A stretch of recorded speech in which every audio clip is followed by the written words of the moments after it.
Welcome to It Is What It Is. I'm Shamri. Today I'm going to tell you about 3 different people. They are all unsolved in Idaho. So, before we do that though, I want to tell you guys that hopefully today the stay-at-home order, we find out here in Idaho if it's lifted or not. I know some states are being able to somewhat go back to normal, whatever the new normal is, but we'll find out what happens here. And then there has been a bunch of stuff that's happened with Lori Daybell, like with the attorney general and shit. So I want to get everything right before I come at you with it. So I don't have any updates except for that, but I want to make sure I tell you guys everything. So I might just wait for her new, because she asked for a new bond hearing, which is fucking crazy to me. But who knows? Maybe she'll get it. I highly doubt it. But so I'll tell you guys about that and everything next time when I catch you guys up on everything else. So today I'm going to tell you about 2-year-old Curtis Bear.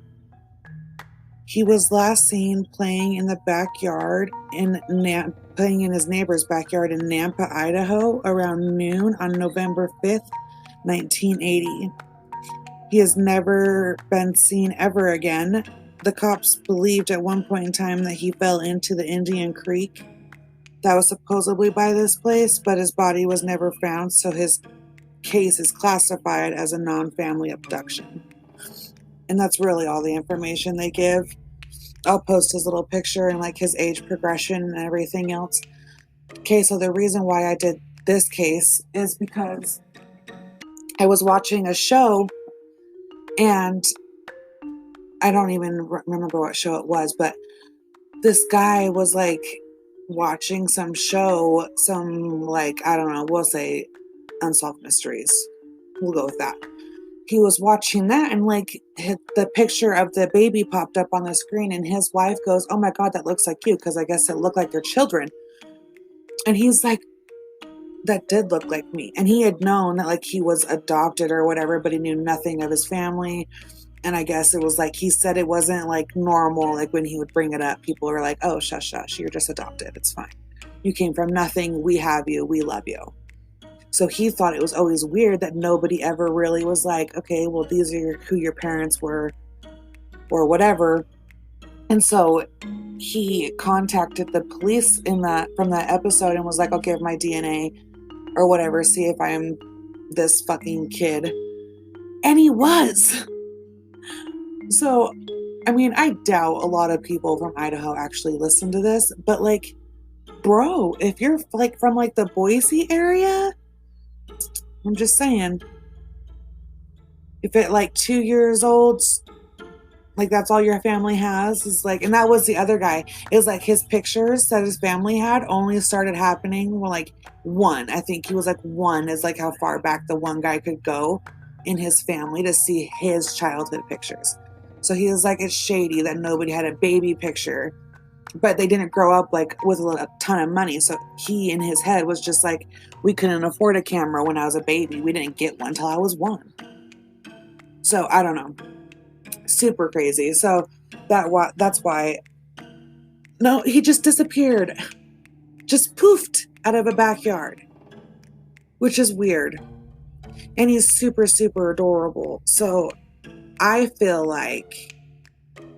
maybe nothing bad happened to him and he was just taken and loved and cherished by the wrong people. So when you look up your state's missing people, it's super sad. You just start seeing all the things that you've never heard about in your life, and you think that the things are so important, and you're everybody needs to know about these because they're from where you live. And so when I looked into how this all started with my wanting to go back to Idaho stuff, is the Ted Bundy thing. So we all know, I told you guys that right before he died, he admitted to Lynette Colbert's murder. And I was reading an article from the Idaho State Journal where they were like, well, we're not going to believe what he says because he just did it to try to get his death sentence stopped or whatever, which that may be true. But I don't see a person knowing the details Bundy knew, and maybe I didn't like tell you guys everything, but like he knew that like her family had just moved from one side of Pocatello to the other. And let me tell you, Pocatello's not amazing. So for someone, especially back then, to be like, oh yeah, I stopped in Pocatello, Idaho, and try to get like credit for that seems like a waste of time to me.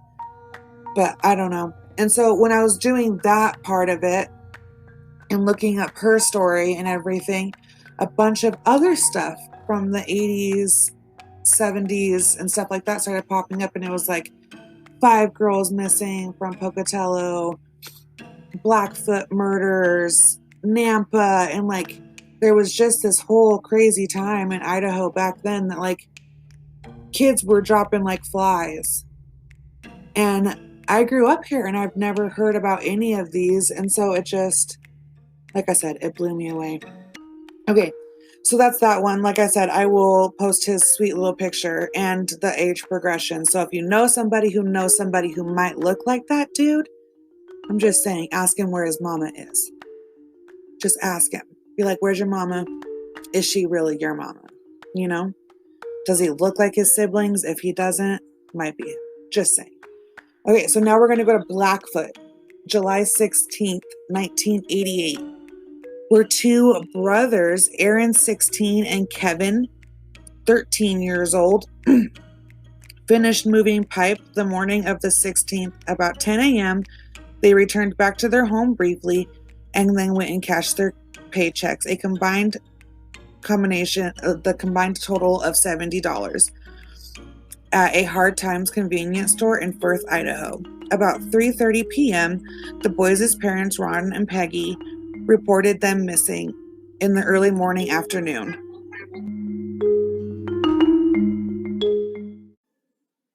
At about 6:30 p.m., a group of local teens were walking along a channel and they found Aaron's body. He had been shot.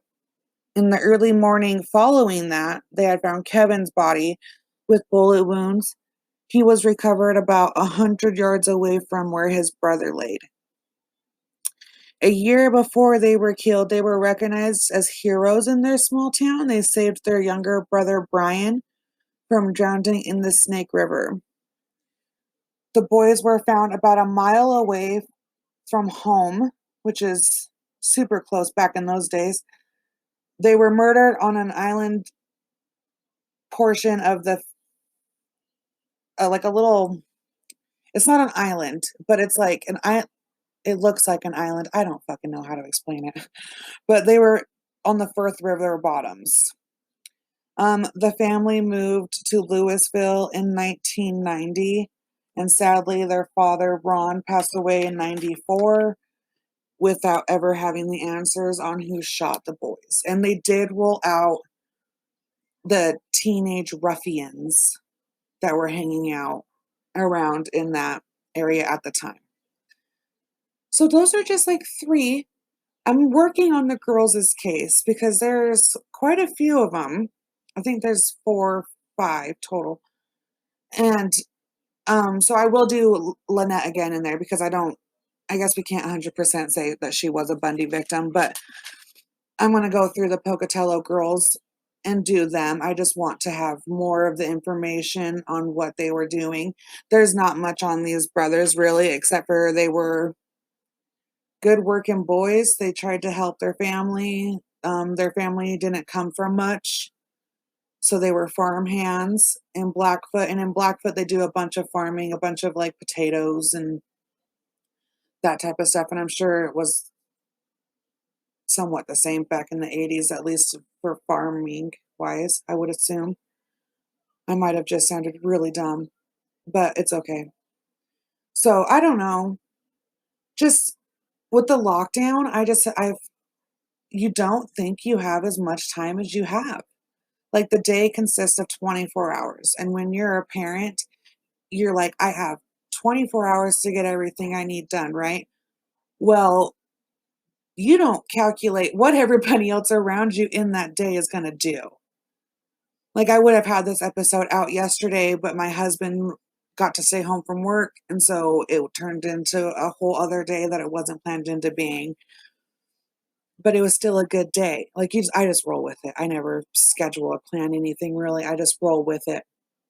And so and, like, I got to watch a video yesterday that my mom had found, and I was, like, 4 years old in this video. Amazing. So I got to take a little trip down my own family history and everything else. So it was just like I was in this memorable, like the place I come from or whatever. And I just started Googling stuff around here. There's a lot of history in my own backyard. And for some reason, I just like skipped over it because TV shows at the time, they're easier to review than I guess putting in the work to do it. And I've just been so busy with being like a homeschool teacher that I've never been before, and I'm not good at academics, folks. Like, I tell you right now, I dropped out for a damn reason. Like, me and edumacation, not on the same level. I try, but we're not. So it's not hard, it's confusing because, like, I don't know. And it's kindergarten, so, like, really? How fucking hard can it be? But, like, I overthink it because 'cause I'm like, "Shit, this is kindergarten, like, this is the basis of what she's gonna know in school," and then I sat there and I'm like, "What do I remember from kindergarten?" That's right, nothing. So tell me, if you guys remember kindergarten and, like, really this shit's important, let me know because then I can calm the fuck down, you know? It's crazy. I just can't handle it. Thank God she went to a sleepover last night because that six-year-old, guys, I tell you what, she is about to burst with some emotion. She has a bunch of emotion going through herself being locked down and stuck with her family. My 2-year-old's tormenting her and won't let her breathe or think. So I don't know. You guys, I'm gonna lose my mind. So hopefully they take down the tape at the park that I live by because I wanna take her there, but they have it all taped off like it was a murder scene, and it wasn't. So I'm just hoping that they open up the damn parks. I don't care about anything else, just let me have the damn park so my kid can go and play and I can have some peace of mind for, like, a fucking second.